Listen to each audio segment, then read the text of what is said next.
Capítulo 51. Entonces nuestro cortés Señor me contestó muy misteriosamente mediante la revelación del maravilloso ejemplo de un Señor y su servidor, y presentó a los dos a mi entendimiento. La visión se me mostró de dos maneras, con respecto al Señor, y de dos maneras, con respecto al servidor. Una parte me fue mostrada espiritualmente, con apariencia corporal, y la otra más espiritualmente, y sin apariencia corporal.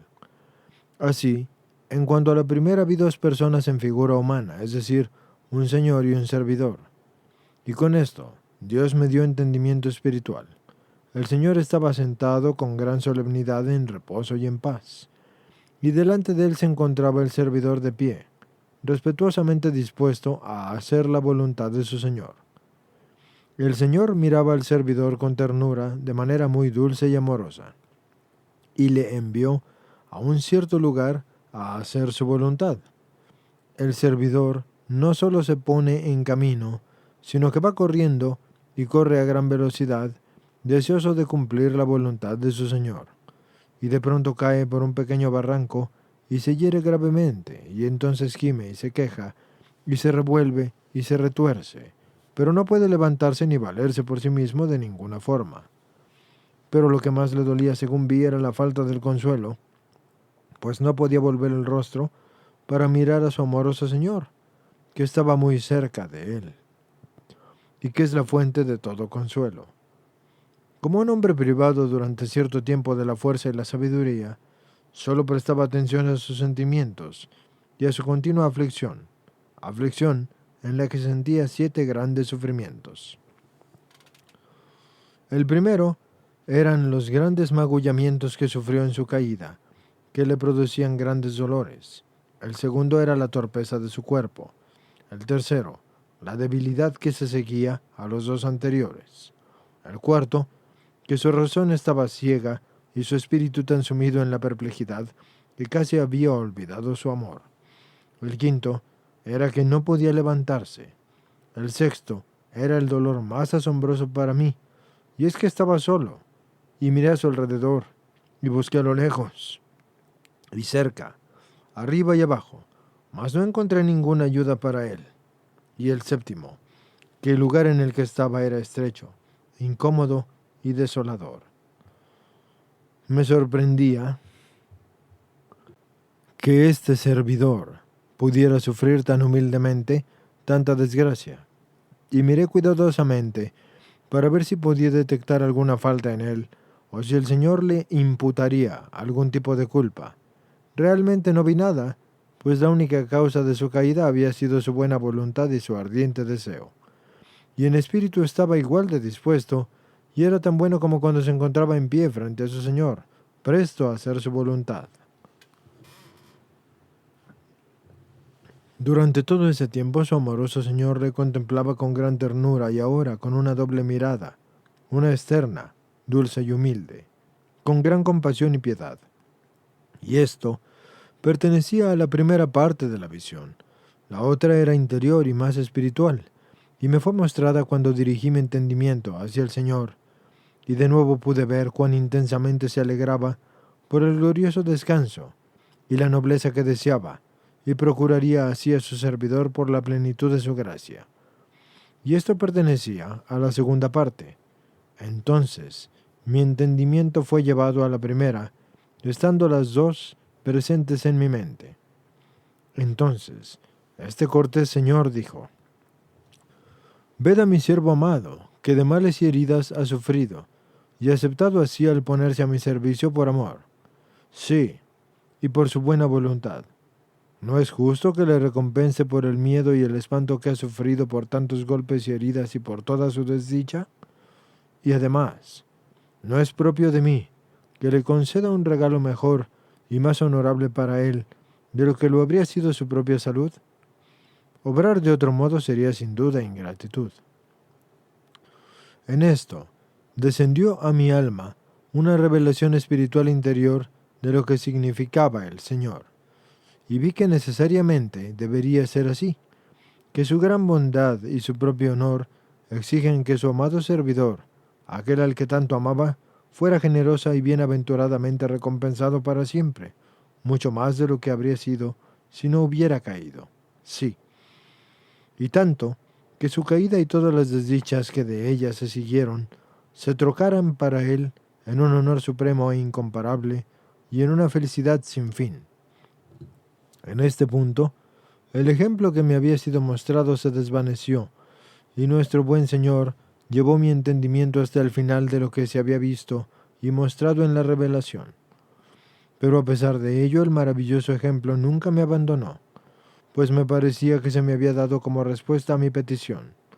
Sin embargo, en aquel tiempo, yo no podía comprenderlo plenamente, ni ser consolada por él, pues en el servidor que representaba a Adán, como lo diré, vi muchas características diferentes que de ninguna forma podían ser atribuidas solo a Adán. En aquel tiempo, yo confiaba en 3 intuiciones, pues la comprensión completa de ese maravilloso ejemplo no se me había dado todavía. Los secretos de la revelación estaban profundamente escondidos en ese maravilloso ejemplo, y a pesar de ello vi y comprendí que cada visión está llena de secretos. Y debo ahora referir los 3 puntos que me consolaron en cierta medida. El primero es el comienzo de la enseñanza, lo que comprendí en aquel tiempo. El segundo es la instrucción interior, lo que he ido comprendiendo desde entonces. El tercero es toda la revelación de principio a fin que Dios nuestro Señor en su bondad, libremente y con frecuencia, trae ante los ojos de mi entendimiento.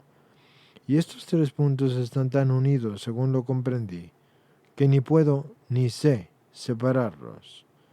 Y por los 3, en su unidad, recibí una enseñanza, a saber, que debo creer y confiar, que nuestro Señor Dios, por la misma bondad y el mismo objetivo por el que me revelo estas cosas, lo esclarecerá para todos nosotros cuando sea su voluntad.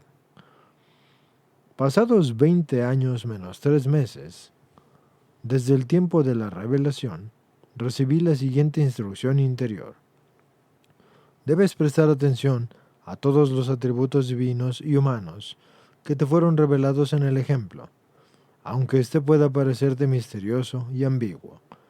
Consentí de buena gana, con un gran deseo, examinando interiormente con mucho cuidado todos los detalles y características que se habían revelado en aquel tiempo en la visión, en la medida en que mi inteligencia y mi entendimiento fueron capaces de hacerlo.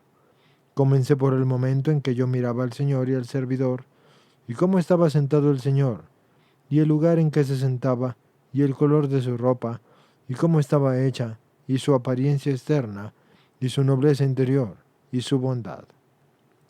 Luego, el comportamiento del servidor, cuando estaba de pie ante él, el lugar en el que estaba, y cómo estaba su forma de vestir, el color y la forma de sus ropas, su actitud exterior, y su bondad y diligencia interiores. Comprendí que el Señor, que se sentaba majestuosamente en paz y quietud, era Dios. Y comprendí que el servidor, que permanecía ante él, representaba a Adán. Es decir, que en aquel tiempo me fue mostrado un solo hombre y su caída, para hacerme comprender cómo Dios contempla a todos los hombres y sus respectivas caídas. Pues a los ojos de Dios todos los hombres son un solo hombre, y un solo hombre es todos los hombres. Aquel hombre resultó herido y quedó en un estado de gran fragilidad, y su entendimiento quedó entorpecido, pues había desviado la mirada de su Señor, pero su voluntad permanecía intacta a los ojos de Dios. Vi cómo el Señor alababa y aprobaba su voluntad, pero el hombre estaba cegado y no era capaz de conocer esa voluntad. Esto suponía una gran tristeza y un cruel sufrimiento para él, porque no veía con claridad a su amoroso Señor tan dulce y amable para con él, ni tampoco veía realmente lo que él mismo era a los ojos de su Señor. Sé bien que cuando estas 2 cosas se vean, sabia y verdaderamente, lograremos el descanso y la paz, aquí parcialmente y plenamente en la beatitud del cielo, por la abundante gracia de Dios. Este fue el comienzo de la enseñanza que recibí en aquel tiempo, por la que pude llegar a conocer de qué manera nos mira Dios en nuestro pecado. Y entonces vi que solo el dolor censura y castiga, y que nuestro cortés Señor nos consuela y socorre, y está siempre amablemente dispuesto para el hombre amando y deseando ardientemente llevarnos a su felicidad. El lugar en que el Señor se sentaba no tenía adorno alguno, estaba en la tierra estéril y baldía, solo en el desierto inmenso, y sus vestiduras eran anchas y amplias, muy hermosas, como le corresponde a un señor. Su túnica era de un color azul celeste y de gran belleza y dignidad. Su aspecto era compasivo, su rostro era de un hermoso color crema pálido, su semblante muy atractivo, sus ojos eran negros, muy bellos y llamativos, reveladores de su amorosa compasión. En el fondo de su mirada se percibía como un lugar de refugio seguro, grande y amplio, de una plenitud celestial e infinita, y la amorosa mirada que mantenía constantemente sobre su servidor, especialmente cuando éste cayó. Esa mirada me pareció capaz de hacer que nuestros corazones se fundieran de amor y de romperlos en dos de alegría. Era tan amorosa y la mirada era tan amorosa que se percibía una hermosa mezcla maravillosa de contemplar. Parte era compasión y piedad, parte alegría y beatitud. La alegría y la beatitud superaban a la compasión y a la piedad, tanto como el cielo está por encima de la tierra. La piedad era terrenal y la beatitud celestial. La compasión y la piedad del Padre eran por Adán, que es su criatura más amada. La alegría y la beatitud por la caída de su Hijo muy querido, que es igual al Padre.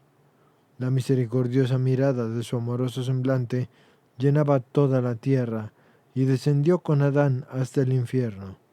Y por esa piedad infinita, Adán fue preservado de la muerte eterna. Esta misericordia y esta piedad habitan con la humanidad hasta el momento en que subamos al cielo. Pero el hombre está cegado y no puede ver a nuestro Padre Dios tal como es. Y cuando en su bondad quiere mostrarse al hombre, se muestra familiar, igual que un ser humano, aunque realmente vi que debemos saber y creer que el Padre no es un hombre. Que esté sentado en una tierra árida y baldía significa esto: Él creó el alma del hombre para hacer de ella su ciudad y su morada, y de todas sus obras, esa es la que más le place. Cuando el hombre cayó en la tristeza y en el dolor, entonces ya no era completamente apropiado para servir ese noble oficio. Y sin embargo nuestro amable Padre no quiso prepararse en ningún otro lugar, sino que se sentó en la tierra a esperar a la naturaleza humana, que está mezclada con tierra, hasta el tiempo en que por su gracia su Hijo amado le devolviera a la ciudad su nobleza y belleza, gracias a su duro esfuerzo. El azul celeste de la túnica significa su firmeza. El color crema de su bello rostro, junto con la encantadora negrura de los ojos, era lo más conveniente para indicar su santa solemnidad. La amplitud de su ropa, ondulando espléndidamente a su alrededor, significa que tiene encerrados en él todos los cielos y toda la alegría y la beatitud eternas. Esto me fue mostrado en un breve instante, cuando percibí que mi entendimiento estaba dirigido hacia el Señor.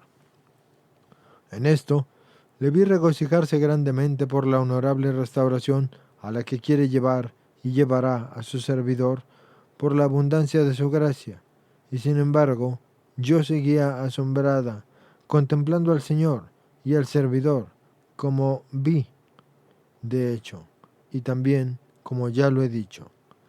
Así que vi al Señor sentado con gran majestad, y al servidor de pie respetuosamente ante él. En este servidor hay un doble significado, uno exterior y otro interior. Exteriormente estaba simplemente vestido como un obrero dispuesto para el trabajo, y permanecía muy cerca del Señor, no directamente frente a él, es decir, no estaba directamente frente a él, sino más bien un poco ladeado hacia la izquierda. Vestía con una túnica blanca muy corta, vieja y gastada y teñida con el sudor de su cuerpo. Le cubría apenas un palmo por debajo de las rodillas y parecía raída, como si le quedase poca vida, lista para convertirse en harapos y en hacerse jirones. Y yo estaba muy asombrada, pensando que este no es el vestido adecuado para un servidor tan amado, cuando está delante de tan honorable Señor. Pero interiormente se percibía en él un fondo de amor, el amor que sentía por el Señor, que era igual al amor que el Señor sentía por él. La sabiduría del servidor vio interiormente que tenía una cosa que hacer y que honraría al Señor, y por amor y sin ninguna consideración por sí mismo o por lo que podría sucederle, salió con su gran rapidez y corrió a donde su Señor le enviaba para cumplir lo que era su voluntad y su gloria. Y por supuesto, externó así como parecía, y parecía como si hubiese estado trabajando continua y duramente durante mucho tiempo.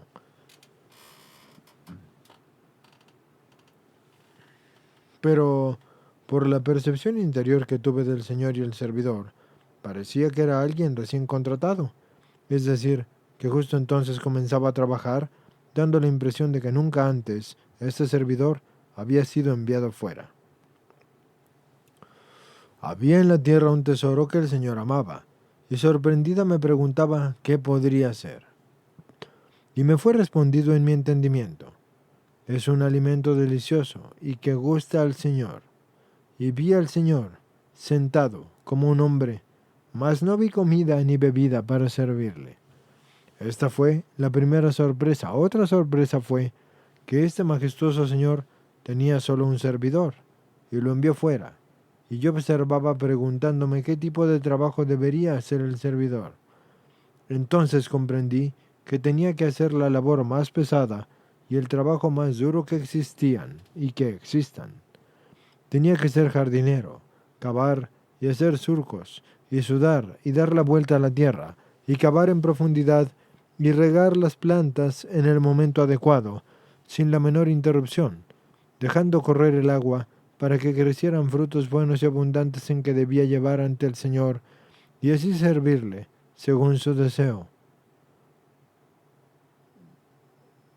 Nunca debía volver a presentarse ante él hasta haber preparado la comida como sabía que complacía al Señor.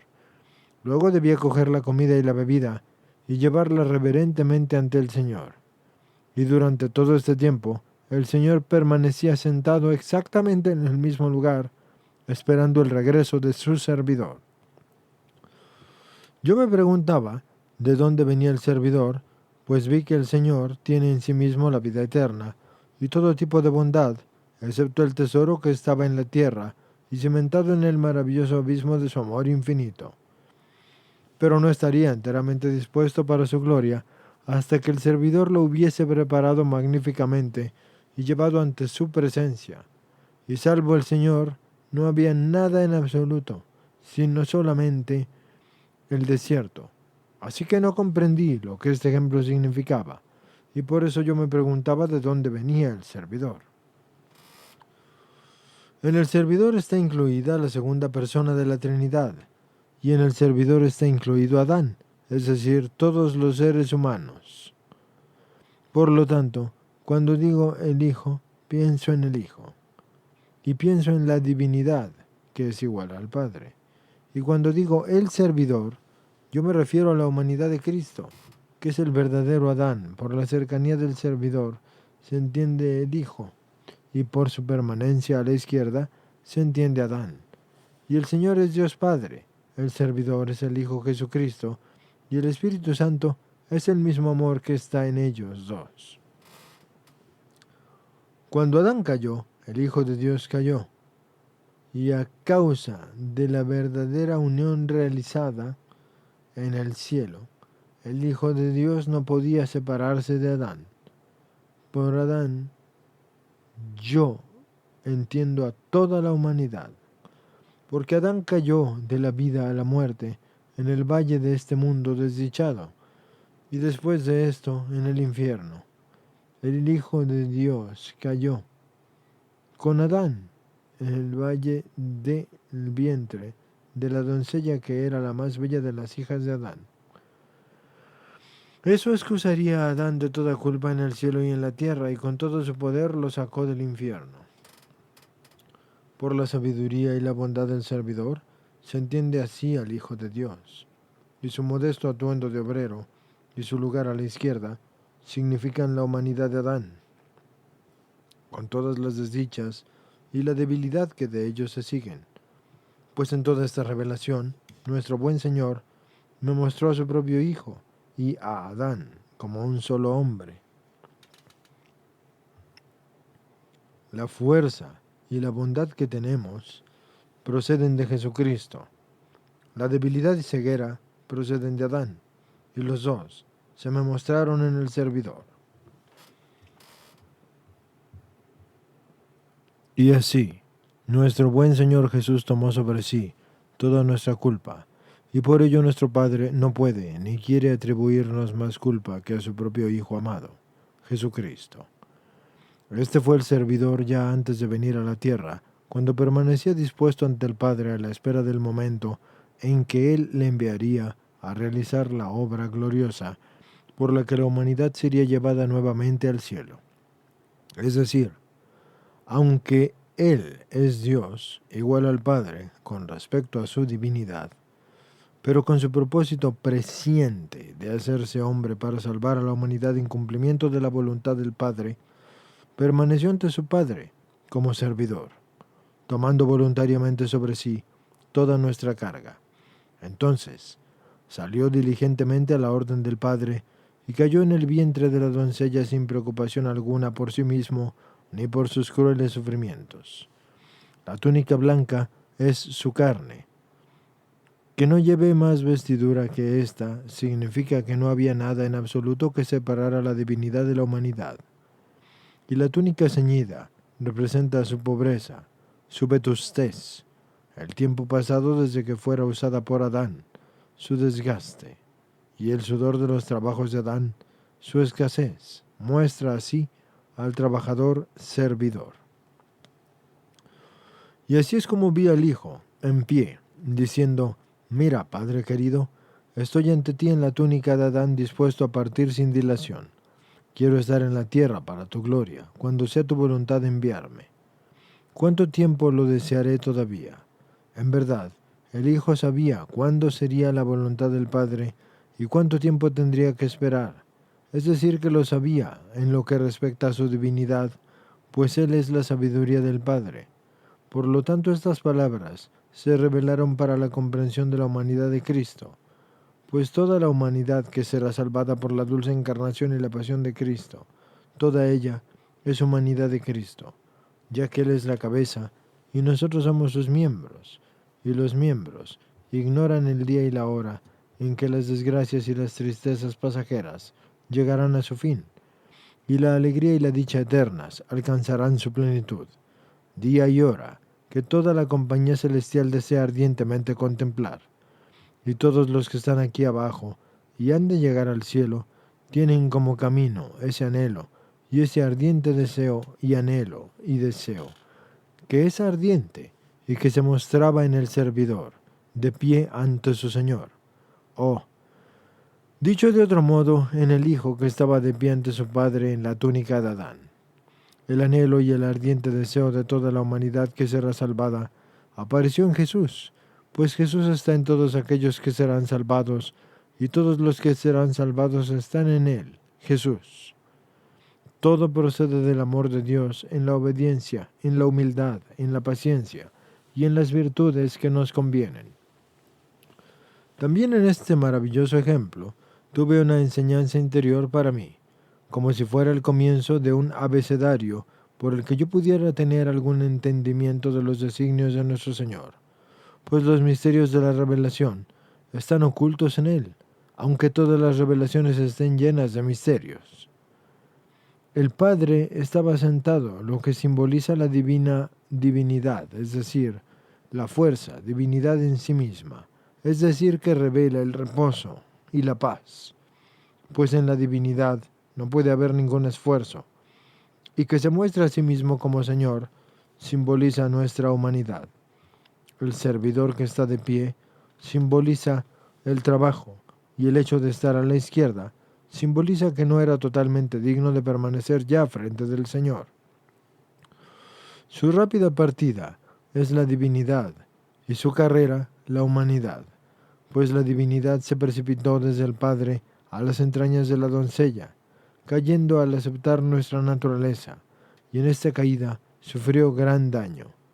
El daño que sufrió era nuestra carne, en la que enseguida experimentó dolores de muerte. Que permaneciera de pie en una actitud temerosa y no directamente frente a él, simboliza que su vestido no era lo bastante decoroso para permanecer directamente frente a su Señor. Ni podía, ni debía hacerlo, mientras que fuera un trabajador, ni podía tampoco sentarse junto con el Señor, en reposo y en paz. Hasta haber conquistado su paz a su debido tiempo, por medio de su duro y arduo trabajo, y que permaneciera hacia la izquierda, simboliza que el Padre por su voluntad permitía que su Hijo en la naturaleza humana sufriera todos los dolores humanos, sin ahorrarle ninguno.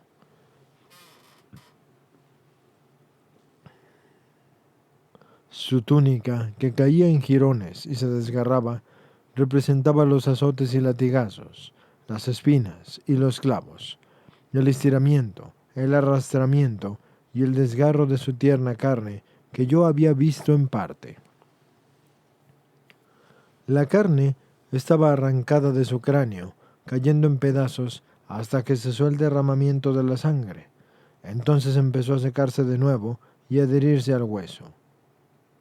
Y por las sacudidas y las contorsiones, y los quejidos y gemidos, se entiende que él, con su poder omnipotente, no podría elevarse glorioso desde el momento en que cayó en las entrañas de la doncella, hasta que su cuerpo fuera inmolado, y él hubiese entregado su alma en las manos del Padre, con toda la humanidad por la que había sido enviado.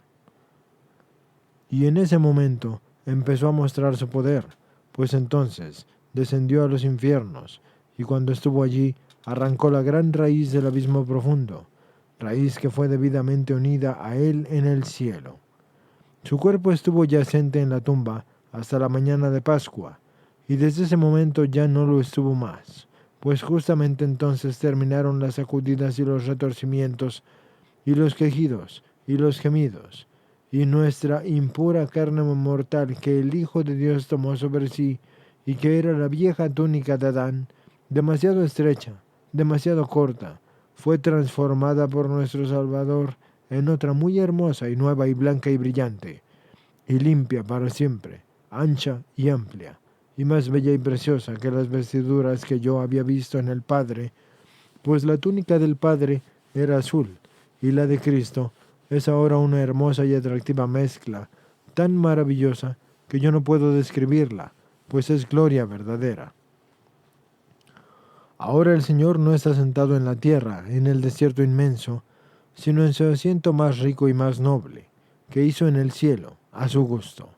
Ahora el Hijo no está de pie ante el Padre como un servidor ante el Señor, lastimosamente vestido y parcialmente desnudo, sino que está directamente frente al Padre, lujosamente vestido y con alegre esplendor y con una rica y valiosa corona en la cabeza, pues me fue revelado que nosotros somos su corona. Para entender esto, vean el capítulo 22 y 31. Corona que es la alegría del Padre, el honor del Hijo y las delicias del Espíritu Santo, y la felicidad eterna y maravillosa para todos los que están en el cielo. Ahora, el Hijo no está a la izquierda del Padre como un trabajador, sino que está sentado a su derecha en reposo y paz infinitos.